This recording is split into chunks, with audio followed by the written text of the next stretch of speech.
Morning,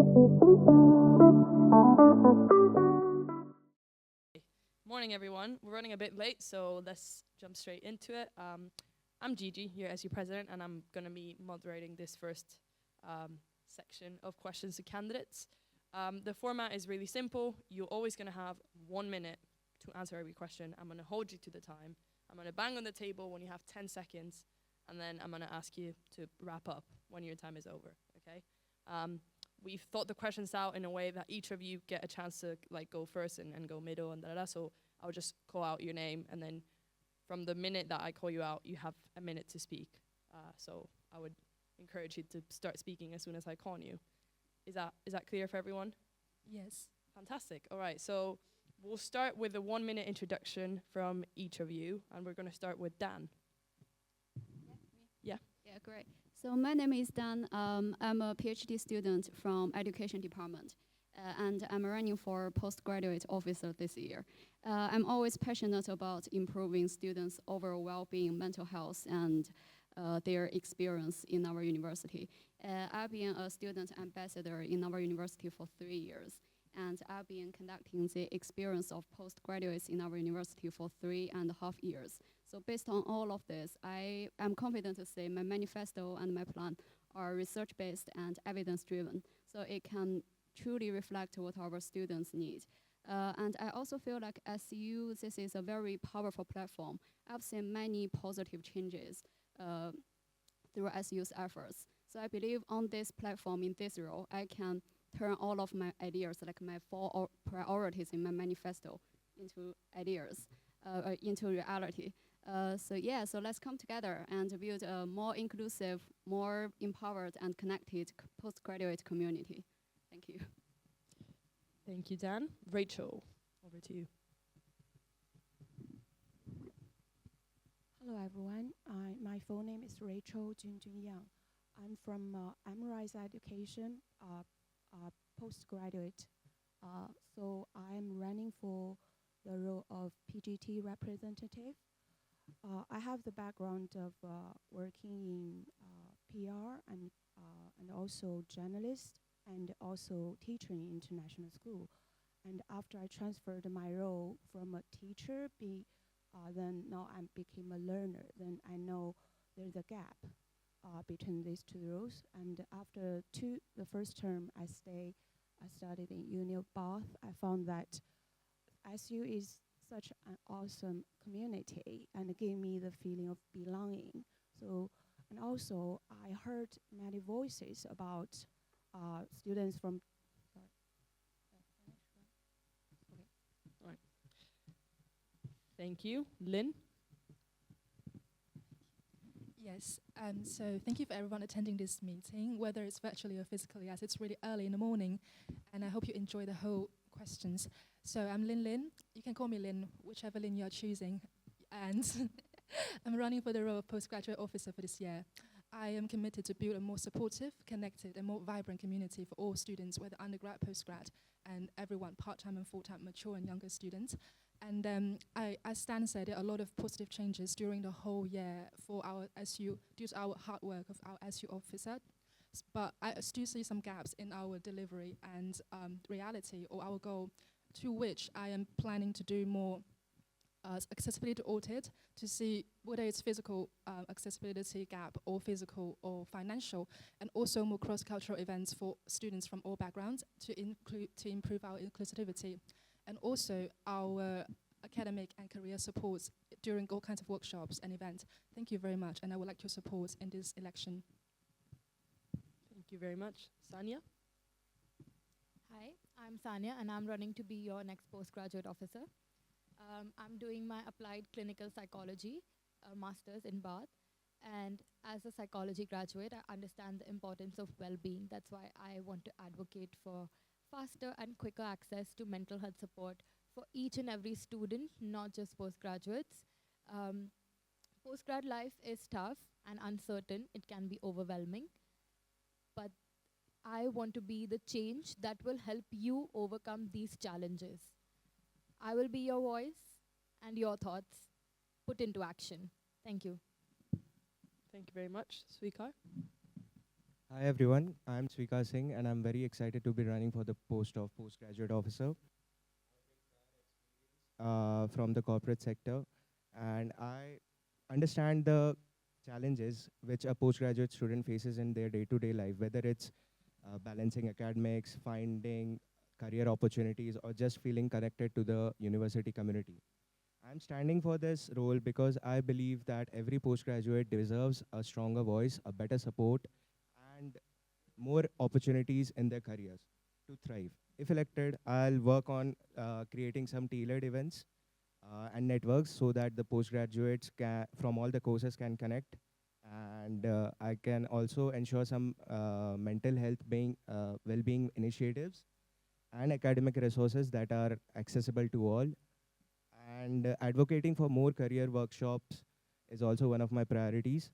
I'm here to represent your voice, apply my experience, and work towards it so that we can make a real difference. I'm very excited to hear your questions, and let's all make the postgraduate experience more empowering and more connected. Thank you. Right, okay, thank you. We'll jump straight into the first question, and I'll just repeat in case it wasn't clear. When I bang on the table, it means you have 10 seconds left, okay? 10 seconds. And after that, I will start interrupting you. Okay, question number 1 for all candidates. Again, I'll tell you which order we'll go as we go. Postgraduate students are often less engaged with the Students' Union. How will you ensure their voices are heard? And this time we're going to start with Lynn. Yes, so postgraduate students are equally important for all, as same as all students in our university. So their attendance to SU events are critically important to our feedback and our improvement. So to ensure this, I would create more events that specifically for postgraduate students, like the open mic talent show and showcasing their poetry and other experience and skills together through mixer and mingles, etc., etc. But also, I'll make sure that there will be more events to hear the feedback and to be carry on more periodically, check out and check in with their thoughts and voices. Thank you. Thank you, Lynn. Sweekar, over to you now. I feel a postgraduate only has 1 year in their university career, so it's very important to make them feel connected to the university. I also, as Len said, I'll be thinking of organizing cross-cultural events, which makes them connected to different people from diverse backgrounds. And also, we can like have forums and feedback reports from the postgrads on a weekly basis, like what changes they want us to make in our SU as a postgraduate officer so that they can feel better in their academic life as well as in their day-to-day life. Thank you. Rachel, over to you now. Thank you. Because I am a PGD student, I think the voice of PGD students are less engaged because we don't know their needs maybe. So I think the first step is to know what's their struggles. Like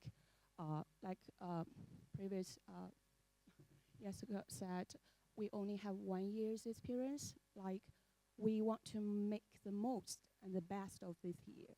So we have some struggles are not heard because there's something not be seen. So I think as a candidate, I need to collect all the needs from the PGT students to know their needs, like academic needs, well-being needs, or financial, or activity, entertainment. So I think after we know their needs, we know how to make them better engaged. Thank you. Okay, Sanya, over to you now. Thank you for the question. Most postgraduate students feel like their voices don't reach the SU, and that's why they're less engaged with the SU. There's also lack of information about the SU, which I would strive to make more accessible and known. We'll create more student-led forums where postgraduates and PhD students can be involved in not just attending, but also planning and execution of the events that they attend, which will be a nice way to bond throughout the community. We can also introduce an anonymous feedback system, which will allow students to raise their concerns and give compliments as well to what worked, what did not work, what they expect, what they liked, what they didn't like, and introducing more drop-in sessions, talking to them personally, that would be more helpful as well. Thank you. Thank you. And finally, Dan. Thank you for the question. Yeah, so my ultimate goal is to together create a more inclusive postgraduate community. So ensuring every postgraduate's voice can be heard and correctly understood is crucial. So I highlight two aspects in my manifesto. One is tailored job opportunities for postgraduates, and another one more tailored mental health well-being activities for postgraduates. So what does more tailored mean? Like postgraduates in our university, many of them are from international backgrounds. So when they seek jobs opportunities, they may encounter additional barriers like language barrier, visa restrictions. So in this case, we need to develop postgraduate specific sessions to help them and support them. And I also know many postgraduates, including taught postgraduates and doctoral students, they have parenting responsibilities. So I'm thinking about gathering the people with the same needs together to exchange experience and strategies. That would be helpful. Okay, that's time. Thank you. On to the second question, again for all candidates. Increases in cost of living have had a profound effect on all of our students. What do you think is a priority for supporting postgraduate students specifically? And this time we're going to start with Swikar. Thank you for the question, Gigi. I agree that crisis of cost of living is a very important thing for postgraduates to consider, because some of the international students like me take loans or from their origin country and come here in believing that we can do something successfully. So I believe as a postgraduate officer, we can collaborate with the community officers and work on the cost of living, like apartments cost or the availability of buses more, which will be recently the prices of the buses have been increased, which is also causing what can we say, a havoc or something between students. They are preferring to take cabs instead of driving from the buses. So in all, it's a very big concern for a postgrads. So we think we should make it as a priority. All right, thank you. Sanya, over to you now. Thank you for the question once again. I believe there are tuition fee scholarships that a lot of postgraduate students receive, which help them a lot. We can maybe introduce another way to use those scholarships for accommodation. Maybe they could have a choice to choose if they receive a scholarship to put it towards the tuition or accommodation, or maybe have a separate accommodation scholarship altogether. Another helpful way, as Swikar said, would be to collaborate with the community officers to understand what their goal is and help them in any way we can. It is definitely a crisis because a lot of postgraduates also do not have, everyone does not have a part-time job either. So to fund for yourself or take loans or from companies or from your parents can be quite straining, and it would just be helpful to have some support. Thank you. Dan? Thank you for the question. Yeah, so one of my priorities is on lowering bus costs and rental costs. So this is really important. And I also reviewed other candidates' manifestos. They also mentioned the same issue. For example, the U2 bus, they doesn't run during winter and summer breaks. So I plan to work with other officers, the first bus company, as well as the university, to extend U2 bus timetable to align with postgraduates' timetable. So this is one thing. And we all noticed the ticket fees increasing. Like previously, it was, I remember, £1.30, but now it's more than £2. So I'm considering if we can develop any possibilities, any student benefits on transportation fees. So this is one thing. And rental costs. Also, the renting is really high in bus. So maybe collaborate with a local council to develop any student-specific benefits. Yeah, and more part-time jobs to release their That's time. financial burden. Thank you very Thank much. Okay. Rachel. Thank you for your question. From my understanding, and I have already heard many voices from PGT students, and I'm also one of them. I found that skill center is very important for PGT's development and their academic achievement. So I think the most important thing for PGT students need support is on how can we get more and practical support from skill center. Like, you know, as PGT especially, we are mature students, but many are international students. Our foundation of academic writing or academic skills are not so ideal. So I think we need give more advice about the skill center, how to improve the academic support from the skill center. Yeah, thank you so much. Thank you. And Lynn? Thank you. This is a really amazing and relevant question. So apart from the scholarship and bursary and any incentive and award that we can give to students who deserve the monetary support, and also work with bus companies and local council, as Stan mentioned, because this is really effective to cut the bus costs of our students. And I know there's a national race in bus fare, and I think as a student union, we have the responsibility to work on it with any relevant stakeholders. But also, I think we can work with supermarkets, that we can collaborate with More Cards or Nectar or any Tesco, Cup Club, to collaborate a student program for them to lower the cost of living and the grocery cost. Yes, that's it. Also, there's a charity event. I think we can increase the fixing clothes, fixing shoes, not just buy from a Julian house. We can basically enhance it with most aspects of our course. Thank you. Thank you. Okay.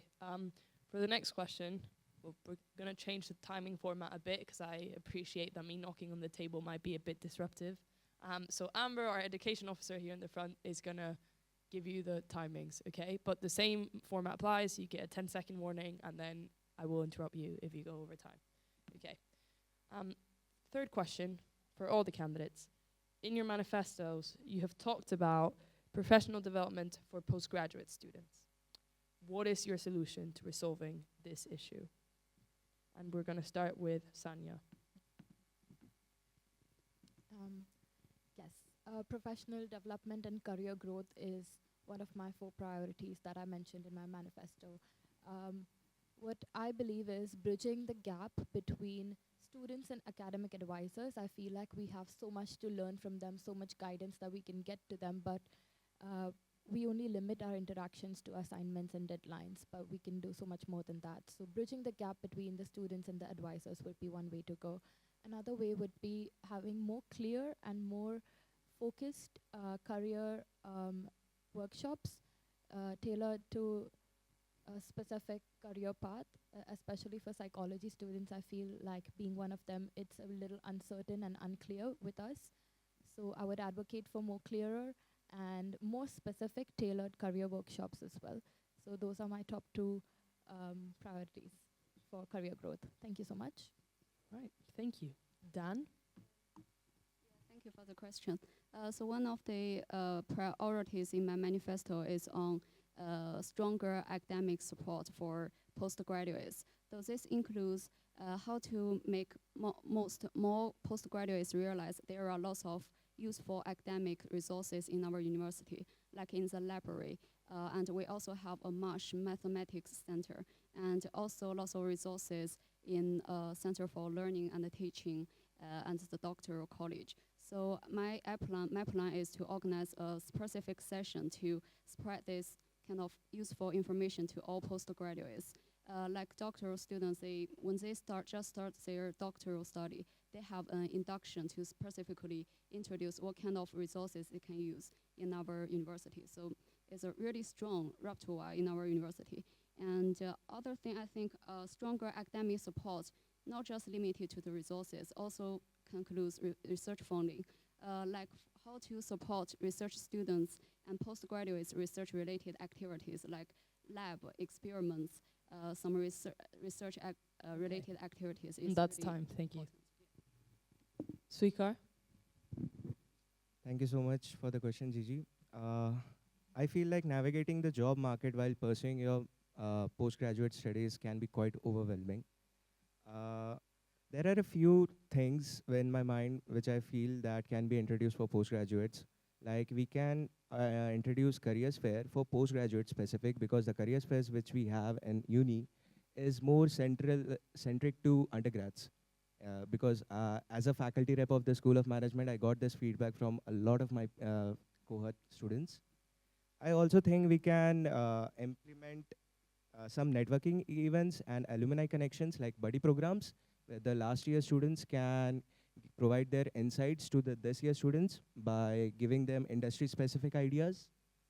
Also, advocating for some increased access for like part-time opportunities will be very helpful for postgrads in moving forward in their careers.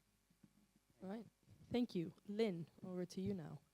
Yes, thank you. So I think to improve our career confidence for all postgraduate students, we don't just rely on the existing career advisors. So one very big priority I have in my manifesto is to improve peer mentorship and tutoring. So that just not only on academics and exams, but also on career. We can connect the undergraduate student as on a sandwich course or on a placement to help with postgraduate students to find a job, or to hints and tips on interviews on how to secure a job like the companies they're in. And also I have a very big dream that I hope all undergraduate students all have a taste of volunteering to see what they like and what they don't like in working, and to also boost local charities, etc. And thank you. Thank you. And finally, Rachel. So for professional development of PGT students, I think we should focus two pathways. The first is about academic improvement, because many PGT students, they may choose to go to doctor degree or PhD. So for this part, we need to enhance and empower them more research resources and give them more academic support for this part. But another part is about job pathways, because some PhD students, after they graduate, they think more about job opportunities. So as a mature student, I think these two pathways should be the center of our work. So I think for the job pathways, we should give more connections. Okay, thank you. Thank you. Next question, again for all candidates. Postgraduate well-being was a common theme highlighted in your manifestos. What would you prioritize to lobby the university on, so we can improve the postgraduate students' experience specifically? I'm going to start with you, Rachel.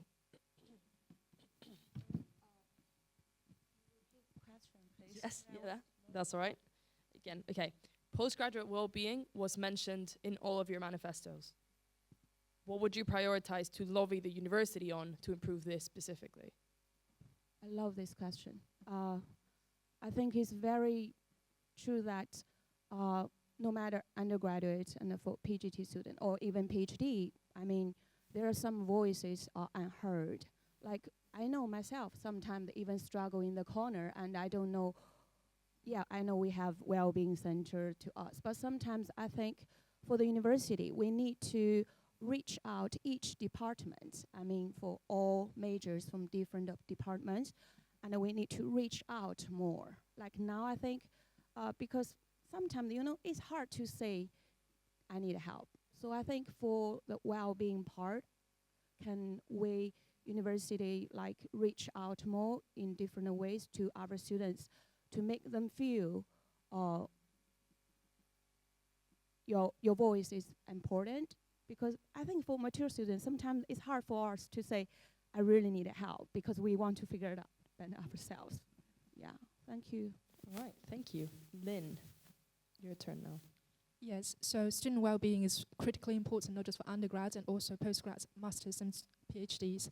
So I think for this problem, we should include more well-being workshops and events for all the departments in the postgraduate student group. So not just on the campus, but also on the student accommodations. 'Cause as far as I know, a lot of students are living in accommodation and they sometimes just go back home and then drop their bag and then open the laptop and work. So I don't think this is a very healthy living routine. So I think we can integrate this well-being initiative into their everyday life, into their rooms and halls, and gather them with their peers, because it's a shared problem, it's a lesson problem. So they can also work with their peer and form a feedback loop or form a workout buddy, etc. Thank you. Thank you. Dan, over to you. Thank you for the question. So the university's advocate aligns with my manifesto as well. I pay much attention to well-being and mental health of postgraduates in our university. So first of all, I would say the well-being service in our university is really strong. It's really powerful. We have a very professional well-being team in our university. And then I want to advocate for more tailored mental health and well-being activities according to different people's individual needs. Like I know many postgraduates who are parents, so they are sometimes they told me they are confused with their identities. Like they are at home, they are parents, they are wives, they are husbands, and in the schools they are students. So sometimes they have some struggles and concerns from all of this. So I wonder if we can organize some specific sessions for them to exchange their experiences and opinion strategies to how to cope with all of these challenges and concerns. So this is really important, and also I want to do, yeah. All right. Swikar?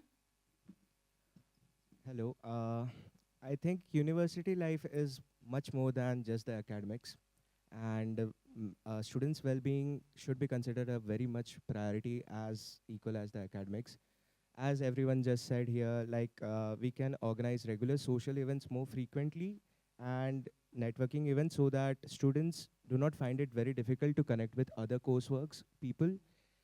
Connecting with coursework people not only helps in their well-being, but it also helps them in gaining insight of other fields, which is very important in today's market.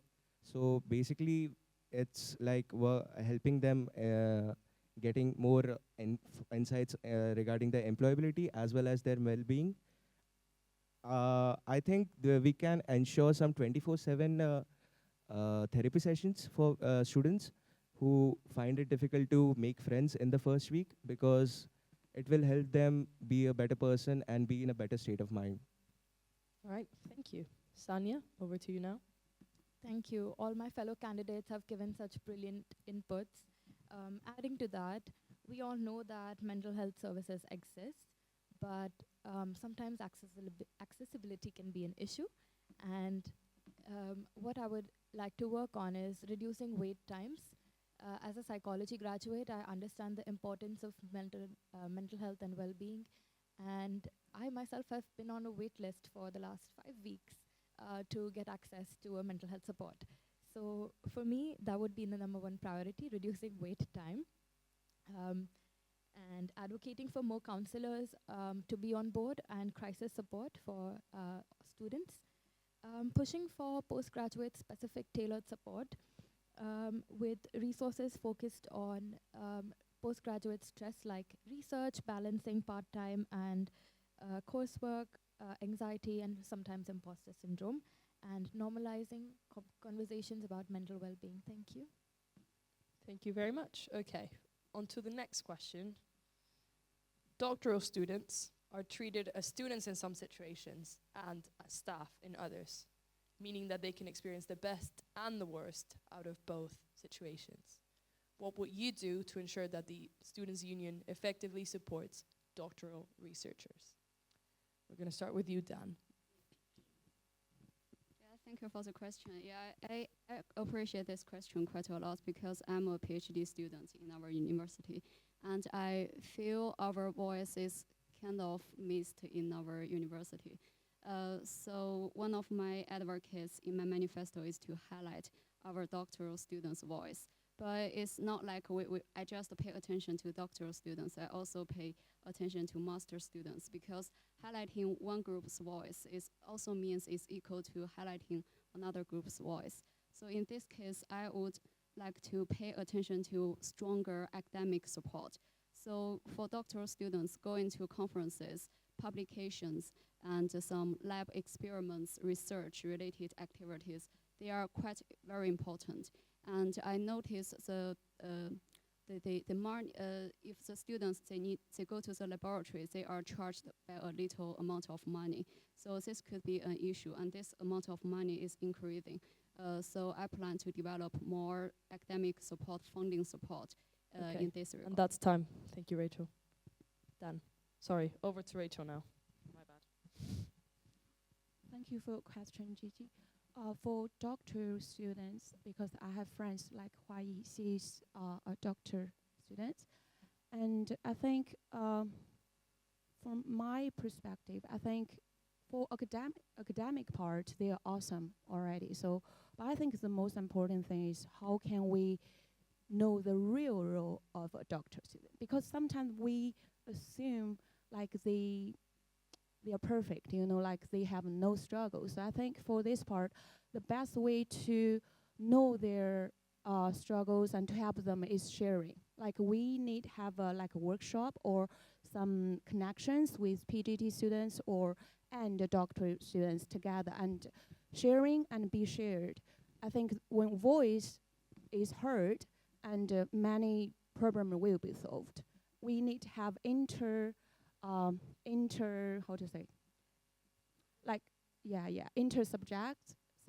subjects and the inter-department activities between doctoral students and PGT students. That's Thank time. you. Thank you. Sweekar, over to you. That's actually a very good question. I feel like doctoral students have a very hectic timetable and schedule in their life. So they don't find time for doing some extracurricular activities, which make them lost in their own part of the world. They don't feel connected to the master students that much. I think we can introduce some specific, doctoral specific events or extracurricular activities, like we SU organizes the Salsa Society along with the SU organized a salsa program. Like we can do stuff which make them feel connected, and not as a staff but as a student in the university, which will help them get out of their shells and be more proactive in the day-to-day well-being of their life and the university life. Fantastic, thank you. Anya, over to you. PhD students face a lot of challenges in terms of mental burnout and, like my fellow candidates mentioned, academic recognition, support, and maybe feeling disconnected from the university and other students, be it postgrads or undergrads. Why should they feel this way? I will advocate for more interdisciplinary meetups, which can include master's students and PhD students, and maybe undergrad students in some as well, so that the PhD students can be known how they want to be known as. They can be recognized for what they want to be recognized for. And creating exclusive events for PhD students as well, so they can at least have a community within themselves to support each other and understand the struggles that they face. And networking, collaborating will be on my top list. And postgrad life should be enriching and not isolating. Thank you so much. And that's time, thank you. All right, Lynn. Yes, this is a great question. I think we can work with the doctoral college because as we know, the doctoral college is functioning as helper for them to collect more research resources and funding, but sometimes they can lack some enhancements in the maintain the productivity and well-being and also their mental health. So I think we can also work with the college to see what's the problem they are maintaining and are long-lasting opposites to upcome and resolve them together. And also if elected as an officer, I would always set drop-in hours for them to come chat with me about the problem that is coming on their heads, all days, and then I will also make appointments with them and get into their office, sit down with them and chat over their struggle and issues, and also set more networking events for them to share their resolutions for the common problem for themselves. Thank you. Thank you very much. Okay, for the next couple of questions, we've got questions that have either been submitted by students or some of the current SU officers. Okay, so the first of the submitted questions is, how would you ensure that distance learning postgraduates feel part of the University of Bath student community? Sweekar, we're going to start with you. That's a very good question. Thank you for asking. I think, honestly, I haven't thought about it that much, but we can make them feel connected by we can make them feel connected by organizing some online events. Like at the time of the pandemic, this happened a lot. People used to not feel connected with their work life or their college life. Like for myself also, I was working for 3 years and it felt like I was never going to the office. We can do some events online, like there are some online games, and there are so many platforms online which are available, which a group of people can do together. I think that will make them feel more connected to the university, and I'll need to think about it more and come up with something. Thank you. All right, thank you. Sanya, over to you. That is quite an interesting question. Like Sweekar said, I don't think I have given it much thought either, but some ideas that I would have is, yes, online events, making everyone a part of, making them feel like they are here. Also live streaming the current events that we have. That would be also a good way to make them feel included and like they're participating. And another thing would be to have them submit some ideas of what they would like, what would be fun for them to attend. Like Sweekar said, maybe we can have some games, or if we are streaming matches online, they could be a part of that. Like yesterday we streamed the cricket match, they could have been a part of that as well. These are some of the ideas that I have currently. Thank you. Thank you. Dan, over to you. Thank you for the question.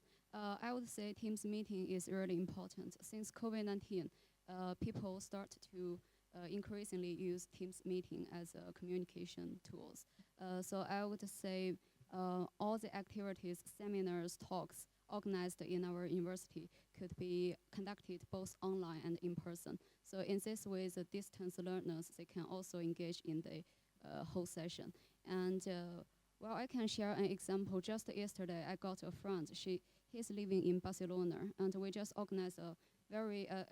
He encountered some very negative feedback towards his work. So we just organized a very friendly, very casual, not very unofficial, like Teams meeting. So we can check on each other if they are unwell. So yeah, that's my plan.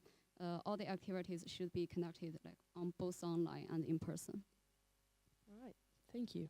Rachel, over to you now. Thank you for the question. I think, as Dan said, after COVID, distance learning, it becomes very common. So for the students who studies online, I think they either they are doing their they have their own job, or they are financially cannot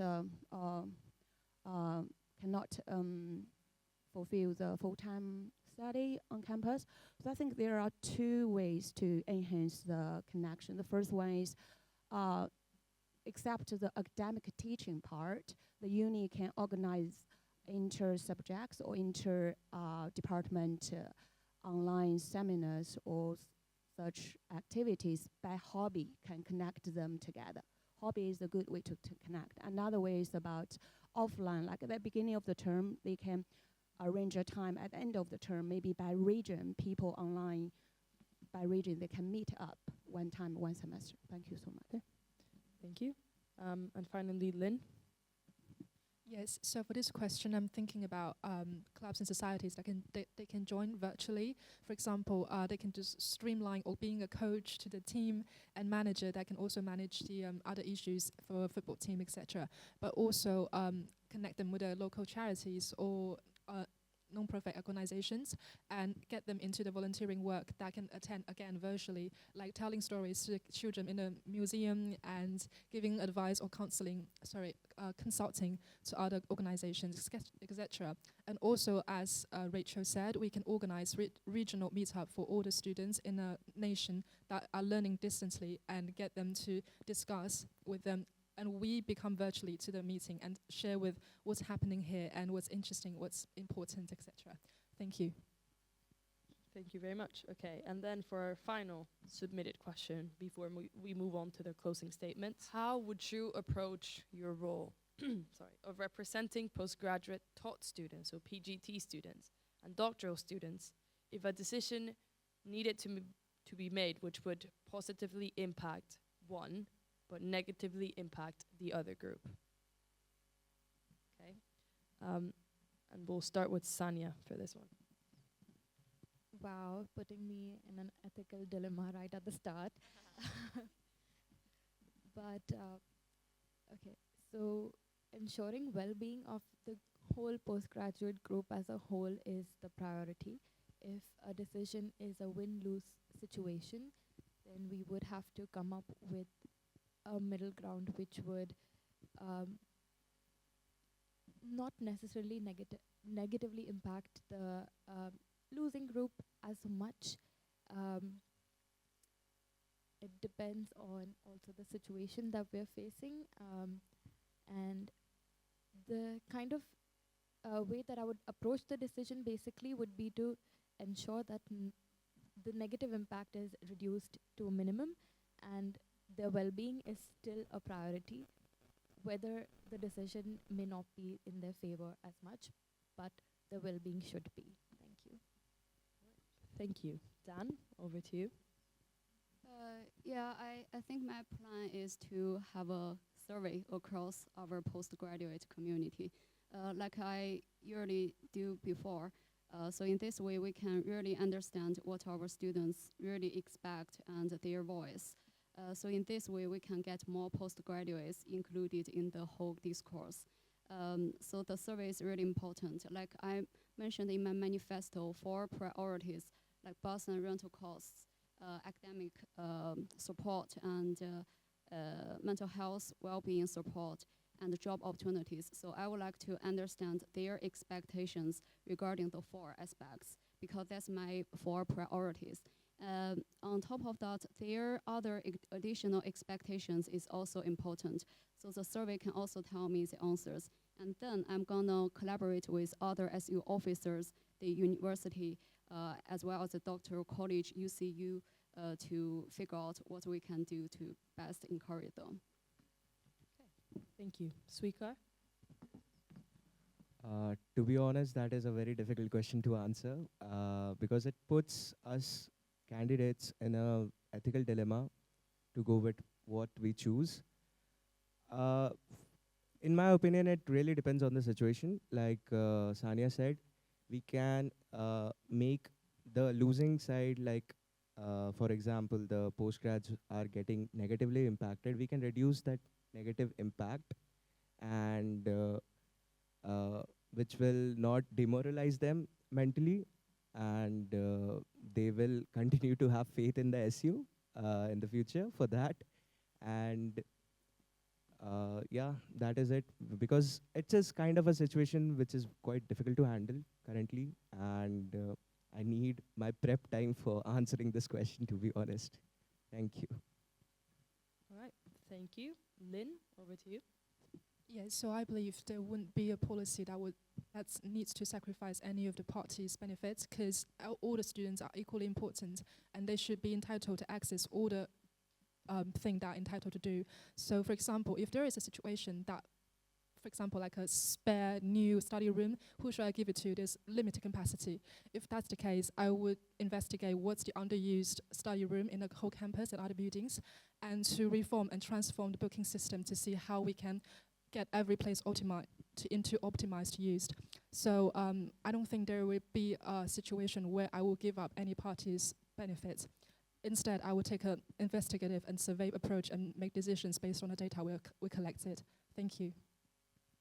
Thank you. And finally, Rachel. In my opinion, I think this is a very practical question because we cannot please everyone, especially for two different groups. PGT students, we have like postgraduate thought and a postgraduate research, and also we have doctoral students. So for these two different groups, I think, firstly, we are only representative. I will invite some students represent PGT and also doctoral. When they have different voice and different needs, I think the better way is always communication. So I will make a decision with the team which benefits more people, the larger community. I think this is more important. Of course, there are some tough decisions to make, but I think at least we communicate when the tough things happen. We can tell them this is the situation, and we may make a decision like not please everyone. Sorry. And that's Thank you. Thank you very much. Okay, so that's the end of the formal questions. I will now give you each 30 seconds to make a closing statement about why you should be the next postgraduate officer. And for this, we're going to start with Rachel. Thank you everyone for your arrangement. I'm here not because I'm experiencing the life of PGT, and I think because I know what the life looks like, and I want to hear more voices and make the community of PGT